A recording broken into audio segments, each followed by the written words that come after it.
정오 종합뉴스.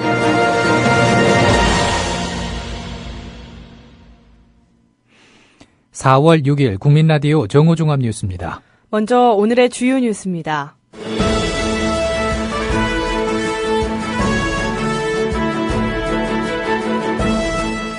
중앙선거관리위원회는 내일부터는 새로운 4.13 총선 여론조사 결과를 공표 또는 보도할 수 없다고 밝혔습니다. 대전 동구에서 더불어민주당과 국민의당 그리고 무소속 후보 3명이 여론조사를 통한 후보 단일화에 합의했습니다. 가습기 살균제 사망 피해자 200여 명에 대해서 검찰이 살균제 독성 물질이 원인이었던 것으로 결론을 내렸습니다. 보험 만기 전에 계약을 깨고 찾아가는 돈인 해지 환급금이 14년 만에 최대치를 기록했습니다. 국민라디오 정오종합뉴스 잠시 후 시작합니다.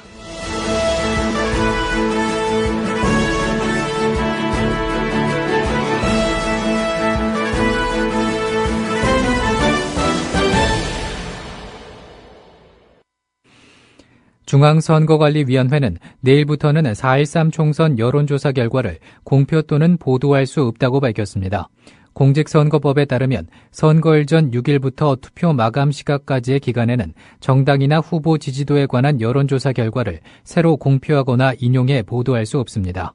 다만 금지기간 이전에 공표된 여론조사 결과를 인용해 보도하거나 금지기간 이전에 시행된 여론조사라는 점을 명시해 공표하는 것은 가능합니다.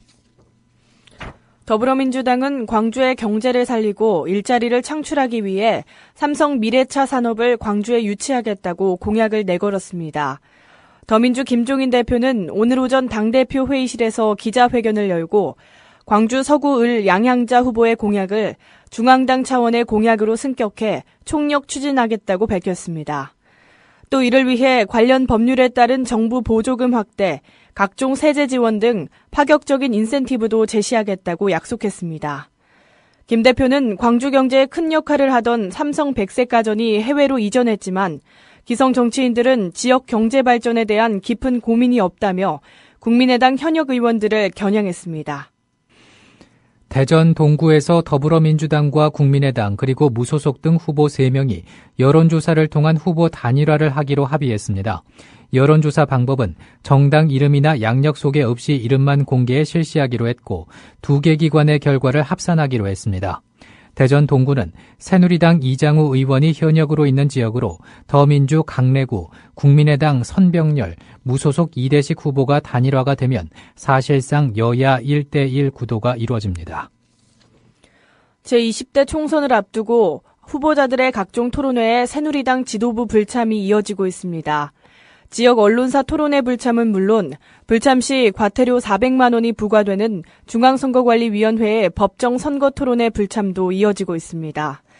새누리당 김을동 서청원 최고위원은 후보자 토론회 시간에 타 후보 유세에 참여한다는 이유로 불참했으나 어제 뉴스케이 취재진의 확인 결과 그 시간에 개인 유세를 했던 것으로 밝혀졌습니다. 어제 뉴스케이에서 보도된 새누리당 김을동 의원과 보좌진들을 취재한 내용을 들어보시겠습니다. 후보자 토론회인데 네. 오늘 그거는 왜 안 가신 거예요? 저는 전부 다 우리 인터뷰는 안 하기로 했잖아요. 지금 스케치만 하기로 했잖아요. 지금 우리 스케치만 하기로 하셨잖아요. 여러분은 그 토론회에 나와서 그 상대편 후보들에 대해서 전부 다 이상하게 비난만 하고 그러는 거 많이 봤을 겁니다. 제가 국회의원으로 하면서 가장 속상했던 일이 그겁니다. 그래서 저는 제 얘기만 할 겁니다. 지난번에 왜 대통령 선거에도 이정희 후보가 나와서 저는 낙선운동을 하기 위해서 이렇게 했습니다. 라고 얘기하지 않습니까? 나왔습니다. 그런 식으로 전부 다 토론회가 그렇게 진행될 거라고 생각을 해서 저는 이 토론회에 참석을 안 합니다. 그러고 여러분들 생각을 해주십시오. 제가 여당 한 사람이고 또 야당이 두 사람입니다. 거기에 집요하게 정책 대결이 아닌 그런 걸 하기 때문에 저는 거기에 아예 처음부터 토론회를 안 하려고 했고 지난번에도 근데 감사합니다. 예, 토론에 안 제가 가신 분. 들어갈게요. 그러니까 이제. 오케이. 인신공격이 주로 인신공격이 되는 게 합시다 이제. 자, 제가 그거 발표하겠습니다. 그만합시다. 아니,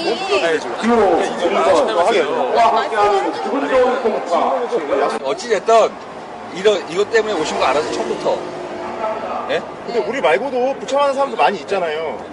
우리보다 더 영향력 있고 그렇죠, 이런 사람들 그렇죠. 그쪽으로 가세요 그러면. 거기도 갈 거예요. 네, 거기로 가세요. 토론회가 중요하니까 토론회 거기로 불참하는 게 가시고. 문제긴 하잖아요. 아니 이거는 솔직히 너무한 거 아니에요, 진짜?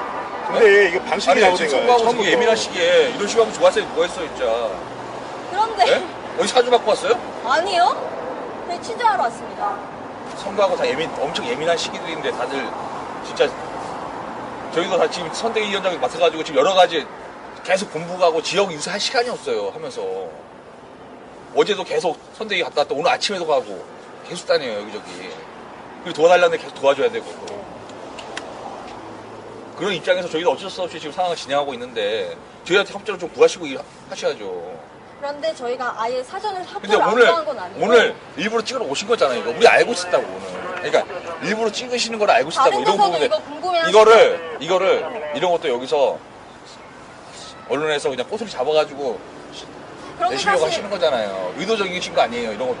토론회에 어떻게 다른 이유를 대고 불참한 게 꼬투리는 아니잖아요. 다른 이유라니.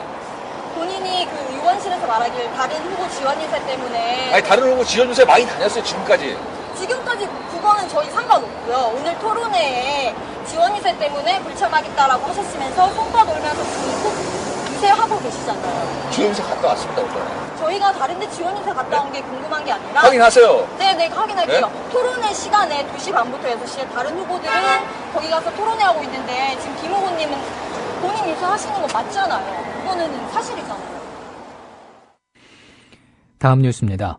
정의당 천호선 공동선대 대책위원장과 4.13 총선 후보자들이 오늘 경기 안산시 화랑유원지 정부합동 분향소를 방문해서 세월호 희생자들을 추모하고 진상규명 의지를 다졌습니다. 천 위원장과 이재용 안산 단원을 후보, 비례대표 후보 등 정의당 관계자 10명은 오늘 오전 정부합동 분향소 희생자 영정사진 앞 재단에서 헌화하고 분향한 뒤 기자회견을 열고 세월호 참사를 잊지 않고 진실을 규명하겠다고 밝혔습니다. 천 위원장은 정부의 방해로 진상규명이 이루어지지 못하고 있다며 이번 총선에서 세월호 문제를 부각시키고 정의당이 특별법 개정에 앞장서겠다고 말했습니다. 가습기 살균제 사망 사건을 수사하고 있는 검찰이 살균제 피해자 200여 명에 대해 살균제 독성 물질이 원인이었던 것으로 결론 내렸습니다. 서울중앙지방검찰청 가습기 살균제 사건 특별수사팀은 정부가 피해자로 인정한 221명 모두 살균제에 들어있던 독성 물질로 인해 폐에 손상을 입은 것으로 확인됐다고 밝혔습니다. 이들은 앞서 가습기 피해 인정 신청을 한 500여 명 가운데 환경부와 질병관리본부가 피해자로 인정한 사람들입니다. 검찰은 피해자 조사가 마무리 단계에 접어들면서 이르면 다음 주부터 문제가 된 업체 관계자들을 소환해 조사할 방침입니다. 지난 3일 동부전선 비무장지대 우리군 초소 GP에서 중기관총이 북쪽을 향해 잘못 발사된 사실이 뒤늦게 밝혀졌습니다. 군 관계자는 동부전선 GP에서 지난 3일 오후 K6 중기관총 정비 작업 중 실탄 2발이 북쪽으로 잘못 발사됐다면서 어디를 맞췄는지 확인되지 않았다고 밝혔습니다. 군은 사고 직후 북한군 GP를 향해서 장비 정비 중 5발이라는 내용으로 안내 방송을 3차례 한 것으로 전해졌습니다. 군 관계자는 안내 방송을 했지만 북한군 GP에서는 아무런 반응이 없었다면서 실탄이 북쪽 GP까지는 가지 않은 것 같다고 말했습니다.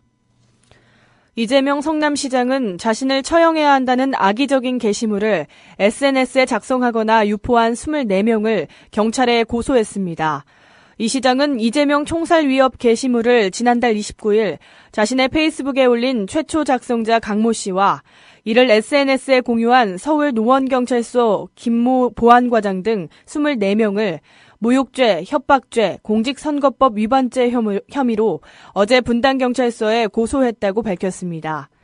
이들이 유포한 게시물은 이 시장을 즉각 체포해 처형해야 한다는 글과 함께 이 시장의 머리에 총구를 겨누는 사진을 덧붙여 논란이 일었습니다.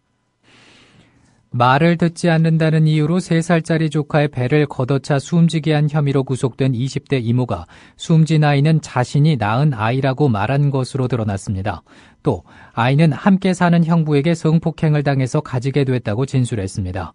경기 김포경찰서는 한 모 씨로부터 이 같은 진술을 확보하고 성폭력 특례법 위반 혐의로 한 씨 형부에 대해 구속영장을 신청했습니다. 경찰 추가 조사에서 한 씨는 숨진 아이는 조카가 아니라 친아들이고 과거 형부에게 성폭행 당해 낳았다고 진술한 것으로 전해졌습니다. 보험 만기 전에 계약을 깨고 찾아가는 돈인 해지 환급금이 14년 만에 최대치를 기록했습니다. 업계에 따르면 지난해 25개 생명보험사가 고객에게 지급한 해지 환급금은 18조 4천억여 원, 손해보험업계는 9조 9천억 원으로 통계가 작성된 2002년 이후 최고치를 경신했습니다. 이는 그만큼 가계의 생활이 어려워졌다는 방증으로 풀이됩니다. 이에 따라 보험업계는 최근 보험료를 20%에서 25% 정도 낮춘 상품을 내놓고 있는데 이런 상품은 중도 해지 시 환급금이 기존 상품보다 훨씬 적어 주의가 필요합니다. 불특정 다수를 상대로 무료 통화 상품 관련 멤버십 미납금이 있는 것처럼 속이고 수십억 원을 가로챈 전화금융사기 조직 일당이 재판에 넘겨졌습니다. 서울중앙지방검찰청은 사기 혐의 등으로 전화금융사기 조직 조직원 31살 최모 씨 등 2명을 구속 기소했습니다. 최 씨 등은 지난 2012년부터 최근까지 무료 통화 서비스에 가입했지만 내지 않은 돈이 있는 것처럼 속이고 피해자들에게 1,700여 차례에 걸쳐 21억여 원을 챙긴 혐의를 받고 있습니다. 대한항공이 24시간 내 연속 12시간 근무 규정에 어긋난다고 주장하며 운항을 거부한 박모 기장을 파면했습니다. 대한항공 조종사 노조에 따르면 어제 박 기장에 대한 파면을 확정한 중앙상벌위원회의 심의 결과 통보서가 도착했습니다. 박 기장은 해당 노선은 연속 12시간 근무 규정을 지키기 어려워 문제가 됐다며 돌아오는 항공편 출발에 이상이 없도록 다른 조종사와 회사를 연결해줬고 고의로 운항을 거부한 것이 아니라면서 회사를 상대로 소송을 제기하기로 했습니다. 서울의 지금 기온은 16.7도입니다. 이상으로 정오종합 뉴스를 마칩니다. 제작 이정일, 진행의 정승조 김일하였습니다. 국민라디오